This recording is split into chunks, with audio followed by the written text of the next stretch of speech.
जय श्री कृष्णा। राधे राधे। भक्त जनों, आज आप श्रवण करेंगे बुधवार की गणेश भगवान की कहानी। गणेश भगवान एक विघ्न हरता भगवान है। वो सभी को बाधाएं, मुकदमा, व्यापारी जो आपका सब कार्य में बाधा आता है, उससे गणेश भगवान ने एक क्षण में वो दूर कर देते हैं। गणेश भगवान पार्वती मैया का और लाडला पुत्रा है।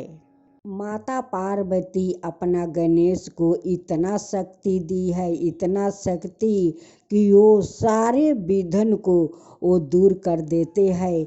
कोई विघ्न उनके सामने नहीं आता। तो बोलो गणेश विघ्न हरता की जय, गणेश विघ्न हरता की जय। का ने बुधवार को वो नहीं माना और अपना पत्नी को विदाई करने के लिए वो चल पड़ा। तो देखिए बुध भगवान कैसे इस लड़का को मुसीबत में फंसा दिया।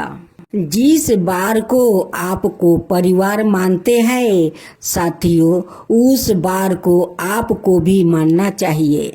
जय श्री कृष्णा। राधे राधे। भक्त जनों, आज आप सुनेंगे बुधवार की महापुण्य फल देने वाली 5 कथाएं। एक समय की बात है कि साहूकार अपनी पत्नी को लाने के लिए अपने ससुराल गया। कुछ दिन रहने के बाद उसने अपनी पत्नी के साथ अपने घर आने की सोची। दुर्भाग्य से उस दिन बुधवार का दिन था। लड़की के परिवार वालों ने कहा कि आज बुधवार का दिन है, जो कि किसी कार्य हेतु शुभ नहीं माना जाता है, इसलिए आज तुम मत जाओ। किंतु साहूकार ने किसी की एक न मानी और पत्नी को लेकर अपने ससुराल से घर को प्रस्थान किया। रास्ते में साहूकार की पत्नी को प्यास लगी। उसकी पत्नी कहती है कि मुझे बहुत जोर से प्यास लगा है। साहूकार ने कहा, ठीक है, तुम बैलगाड़ी में ही बैठी रहो, पानी लेकर अभी आता हूँ। जब वो पानी लेकर आया तो उसने देखा कि उसकी शकल का एक आदमी उसकी पत्नी के साथ बैठा है। तब उसने जाकर उस पुरुष से पूछा, तुम कौन हो? तब उसने कहा, मैं साहूकार हूँ। और फिर दोनों के बीच में झगड़ा शुरू हो गया और वहाँ लोग और कुछ सिपाही आ गया, जिन्होंने उस स्त्री से पूछा, तुम्हारा पति कौन है? तब वो इसका उत्तर ना दे सकी और साहूकार अपने मन में कहने लगा कि ये प्रभु की कैसी लीला है। तब आकाशवाणी हुई और बोली, मूर्ख, आज बुधवार का दिन है और तब भी तूने आज ही गावना करा कर ले आया है। सब भगवान बुध देव के प्रकोप से हो रहा था, वो तो तुझसे रूठे हुए है। तब साहूकार ने भगवान बुध देव से क्षमा याचना किया। तब वो आकाशवाणी खत्म हो गई और इंसान के रूप में आए बुध देव भी अदृश्य हो गया। और फिर साहूकार अपनी पत्नी संग घर गया और भगवान बुध देव की पूजा की। जो भी इस व्रत कथा को सुनता है और उसको बुधवार की यात्रा करने का पाप नहीं लगता है। अब सुने दूसरा। समतापुर नगर में मधुसूदन नाम का एक व्याकित रहता था। वो बहुत धन्यवान था। मधुसूदन का विवाह बालरामपुर नगर की सुंदर और गुणवती लड़की संगीता से हुआ था। एक बार मधुसूदन अपनी पत्नी को लेने बुधवार के दिन बलरामपुर गया। मधुसूदन ने पत्नी के माता पिता से संगीता को विदा करने के लिए कहा। माता पिता बोले, बेटा आज बुधवार है, बुधवार को किसी भी शुभ कार्य के लिए यात्रा नहीं करते। लेकिन मधुसूदन नहीं माना। उसने ऐसी शुभ अशुभ की बातों को नहीं मानने की बात कही। तब आग्रह करने पर संगीता के माता पिता ने बेबस होकर दोनों को विदा कर दिया। दोनों ने बैलगाड़ी से यात्रा आरंभ किया। 2 कोस की यात्रा के बाद उसकी गाड़ी का एक पहिया टूट गया। वहां से दोनों ने पैदल ही यात्रा शुरू की। रास्ते में संगीता को प्यास लगी। मधुसूदन उसे एक पेड़ के नीचे बैठाकर जल लेने चला गया। थोड़ी देर बाद जब मधुसूदन कहीं से जल लेकर वापस आया तो वो बुरी तरह हैरान हो उठा, क्योंकि उसकी पत्नी के पास उसकी ही शकल सूरत का एक दूसरा व्याकृत बैठा था। संगीता भी मधुसूदन को देखकर हैरान रह गई। वो दोनों में कोई अंतर नहीं कर पाई। मधुसूदन ने उस व्याकृत से पूछा, तुम कौन हो और मेरी पत्नी के पास क्यों बैठे हो? मधुसूदन की बात सुनकर उस व्याकृत ने कहा, अरे भाई, यह मेरी पत्नी संगीता है। मैं अपनी पत्नी को ससुराल से विदा कराकर लाया हूँ। लेकिन तू कौन हो जो मुझसे ऐसा प्रश्न कर रहे हो? मधुसूदन ने लगभग चीखते हुए कहा, तुम जरूर कोई चोर या ठग हो। यह मेरी पत्नी संगीता है। मैं इसे पेड़ के नीचे बैठाकर जल लेने गया था। इस पर उस व्याकृत ने कहा, अरे भाई, झूठ तो तुम बोल रहे हो। संगीता को प्यास लगने पर जल लेने तो मैं गया था। मैंने तो जल लाकर अपनी पत्नी को पिला भी दिया है। अब तुम चुपचाप यहाँ से चलते बनो, नहीं तो किसी सिपाही को बुलवा कर तुम्हें पकड़वा दूंगा। दोनों एक दूसरे से लड़ने लगा। उन्हें लड़ते हुए देखकर बहुत से लोग वहां एकत्र हो गया। नगर के कुछ सिपाही भी वहां आ गया। सिपाही उन दोनों को पकड़कर राजा के पास ले गया। सारी कहानी सुनकर राजा भी कोई निर्णय नहीं कर पाए। संगीता भी उन दोनों में से अपने वास्तविक पति को नहीं पहचान पा रही थी। राजा ने दोनों को कारागार में डाल देने के लिए कहा। राजा के फैसले पर असली मधुसूदन भयभीत हो उठा। तभी आकाशवाणी हुई, मधुसूदन, तूने संगीता के माता पिता की बात नहीं मानी और बुधवार के दिन अपने ससुराल से प्रस्थान किया।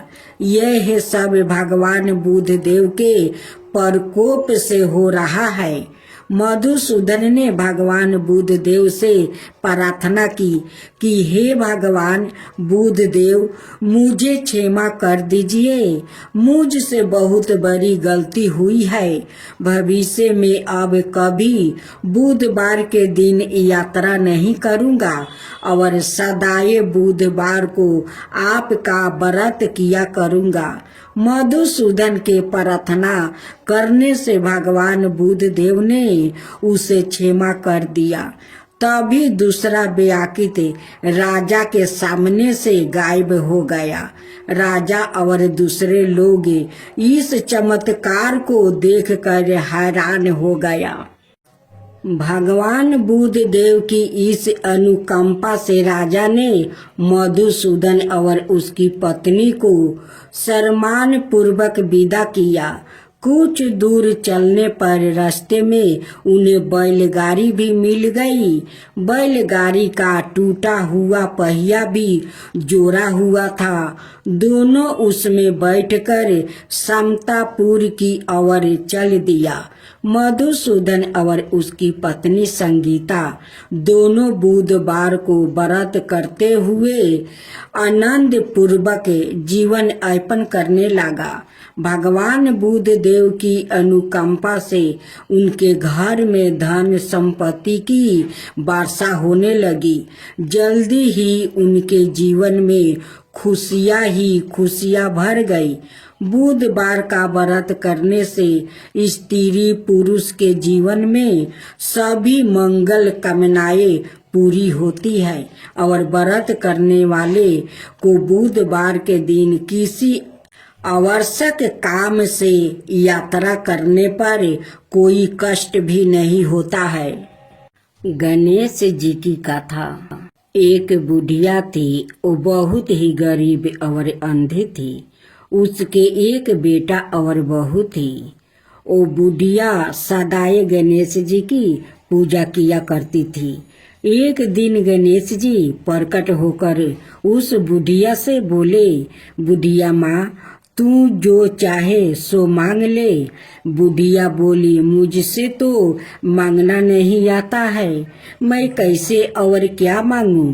तब गणेश जी बोले, अपने बहू बेटे से पूछ कर मांग ले।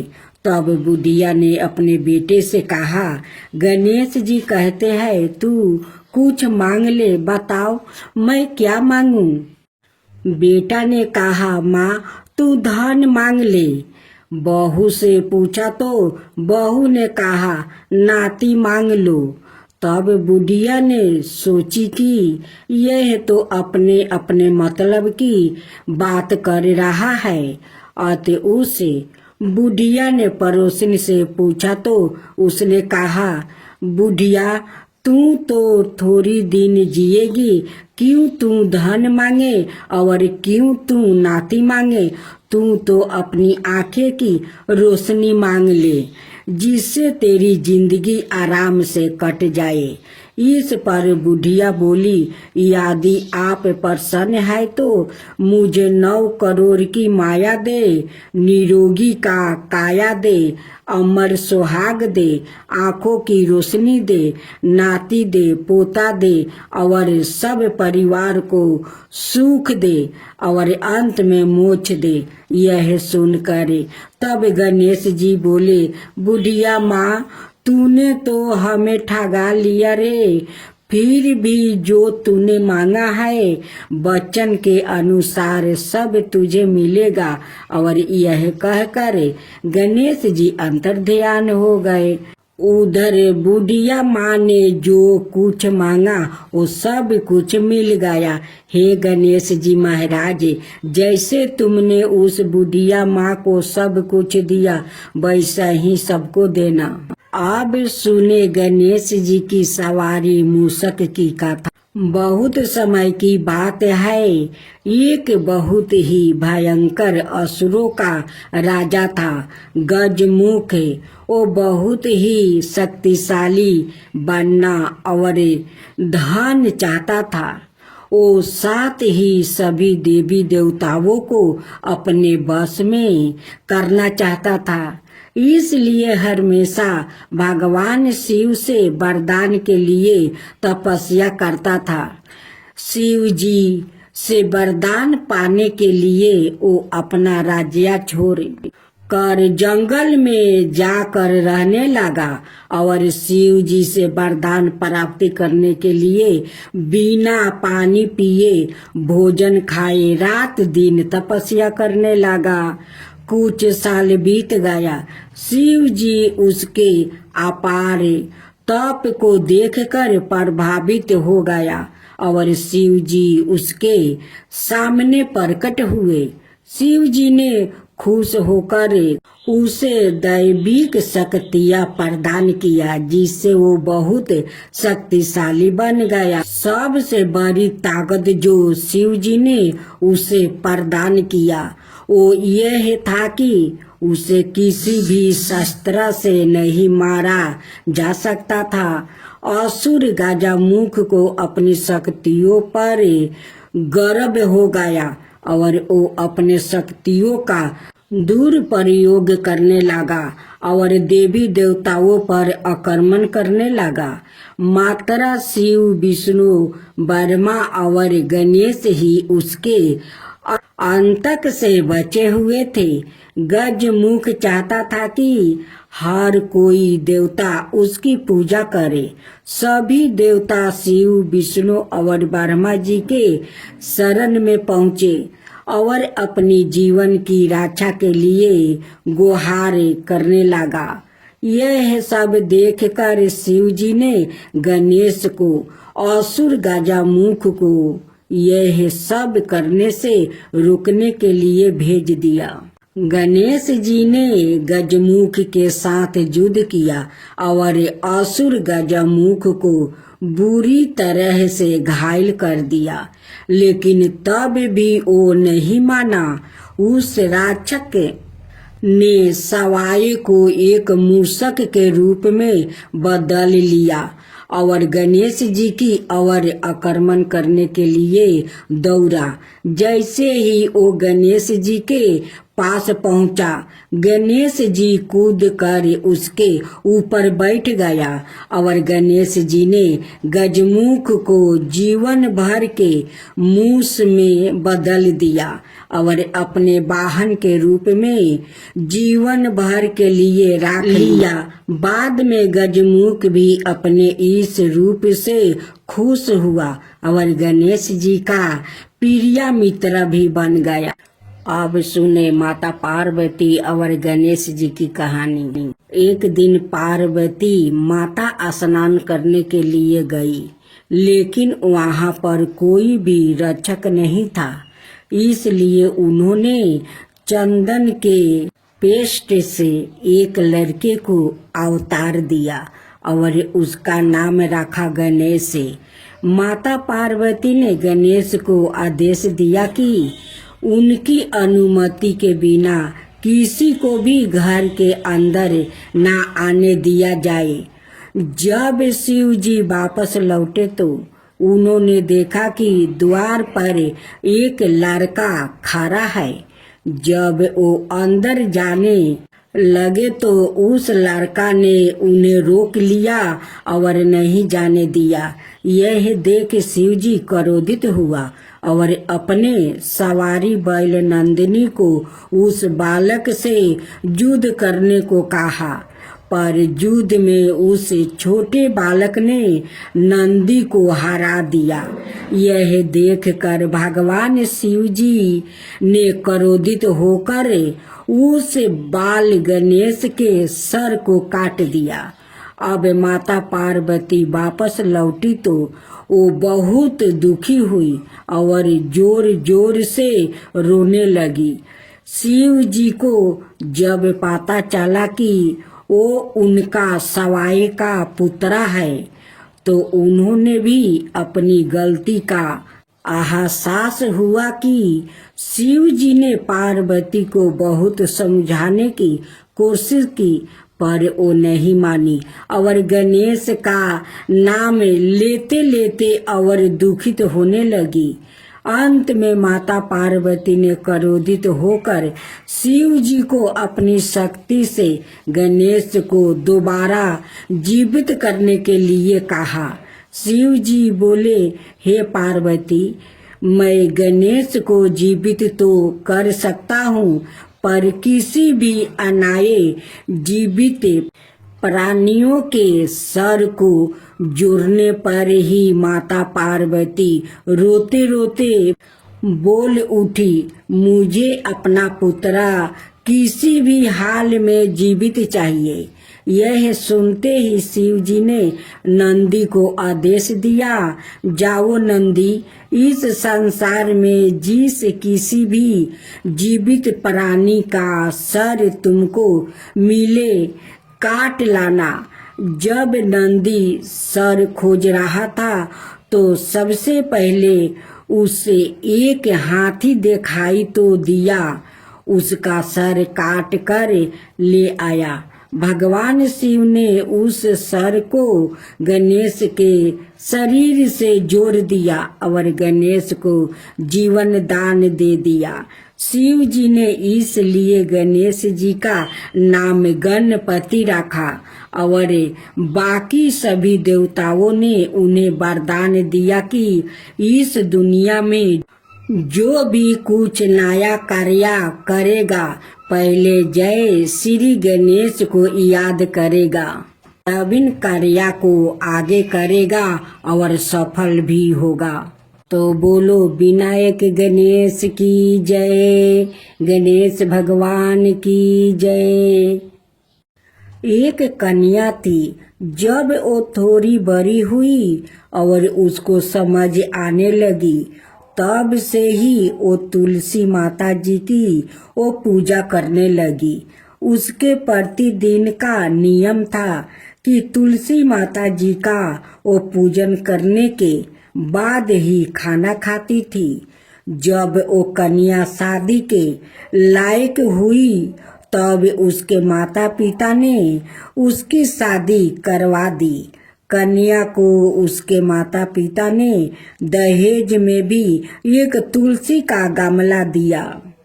ससुराल में वो प्रतिदिन सवेरे उठती है, पूजा करती है, फिर उसके बाद ही खाना खाने बैठती है।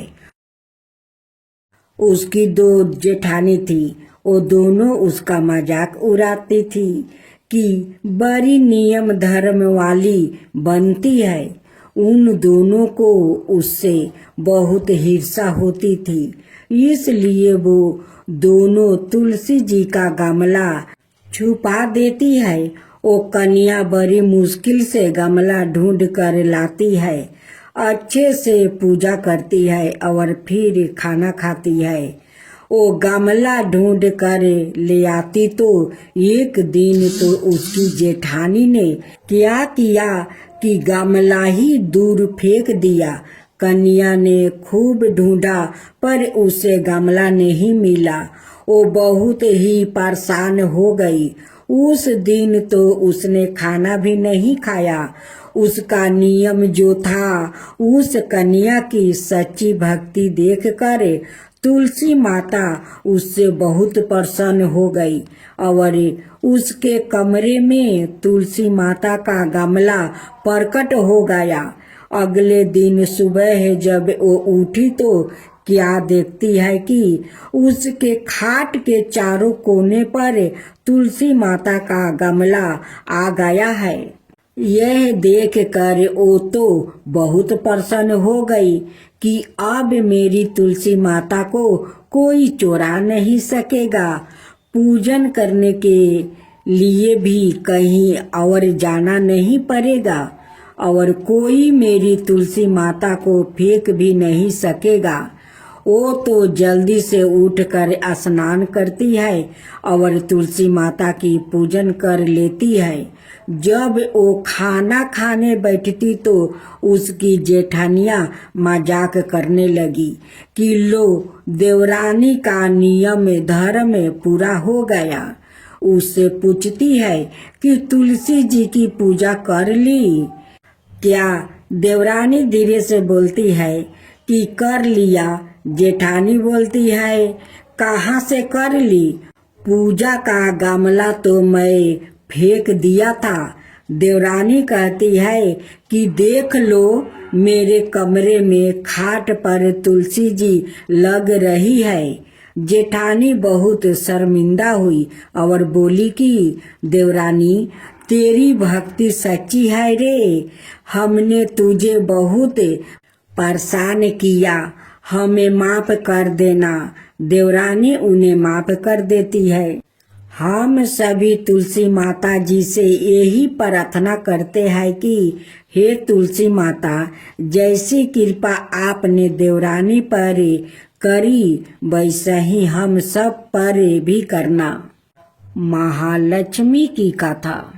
एक गांव में एक साहूकार रहता था।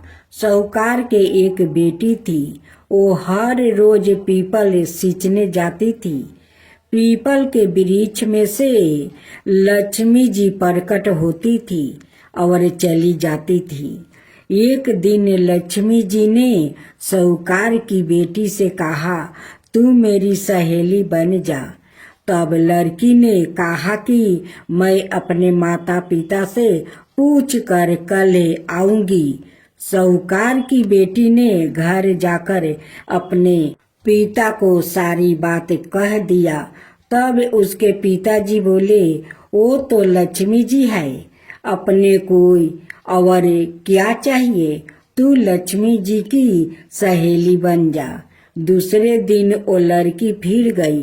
तब लक्ष्मी जी पीपल के पेड़ से निकल कर आई और कहा, सहेली बन जाओ। तो लड़की ने कहा, बन जाऊंगी, और दोनों सहेली बन गई। लक्ष्मी जी ने उसको खाने का न्योता दिया।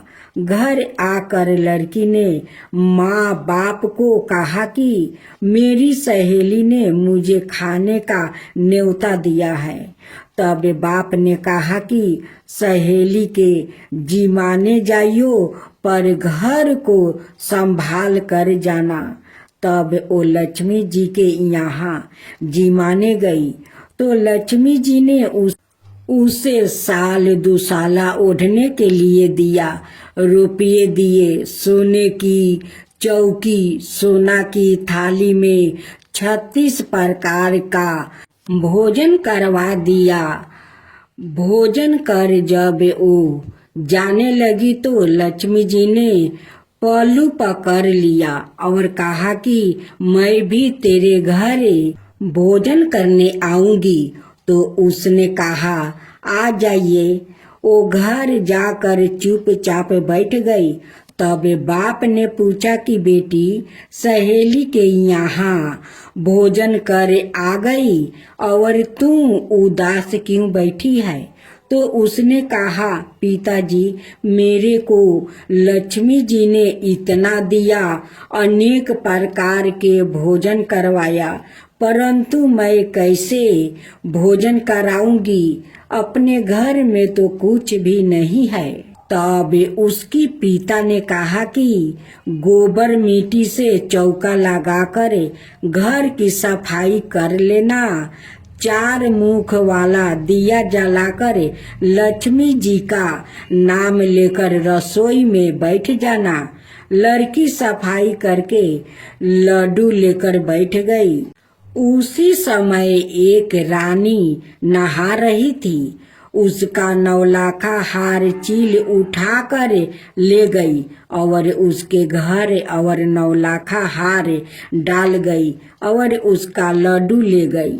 बाद में वो हार को तोड़ कर बाजार में बेचने गई और सामान लेने लगी। तो सोनार ने पूछा कि क्या चाहिए? तब उसने कहा कि सोने की थाली, सोने का थाल, साल दुसाला दे दो, मोहर दे दो और संग्रही दे दो। 36 प्रकार का भोजन हो जाए, इतना सामान दे दो। सारी चीजें लेकर बहुत तैयारी करी और रसोई बनाई। तब गणेश जी से कहा कि लक्ष्मी जी को बुलाओ। आगे आगे गणेश जी और पीछे पीछे लक्ष्मी जी आई। उसने फिर चौकी डाल दी और कहा, सहेली, चौकी पर बैठ जाइए। जब लक्ष्मी जी ने कहा, सहेली, चौकी पर तो राजा रानी के भी नहीं बैठती हूँ, किसी के भी नहीं बैठती हूँ। तो उसने कहा कि मेरे यहाँ तो बैठना पड़ेगा। फिर लक्ष्मी जी चौकी पर बैठ गई। तब उसने बहुत खातिर की। जैसे लक्ष्मी जी ने करी थी वैसे ही उसने करी। लक्ष्मी जी उस पर खुश हो गई। घर में खूब रुपया और लक्ष्मी हो गई। साहूकार की बेटी ने कहा, मैं अभी आ रही हूँ, तुम यही बैठी रहना, और वो चली गई। लक्ष्मी जी गई नहीं और चौकी पर बैठी रही। उसको बहुत दौलत दी। हे लक्ष्मी जी, जैसे तुमने साहूकार की बेटी को दिया वैसे ही सबको देना। कहते सुनते हुंकार भरते अपने सारे परिवार को दिया। पीहर में देना, ससुराल में देना, बेटे पोते को देना। हे लक्ष्मी माता, सबका कष्ट दूर करना, दरिद्रता दूर करना, सबकी मनोकामना पूर्ण करना।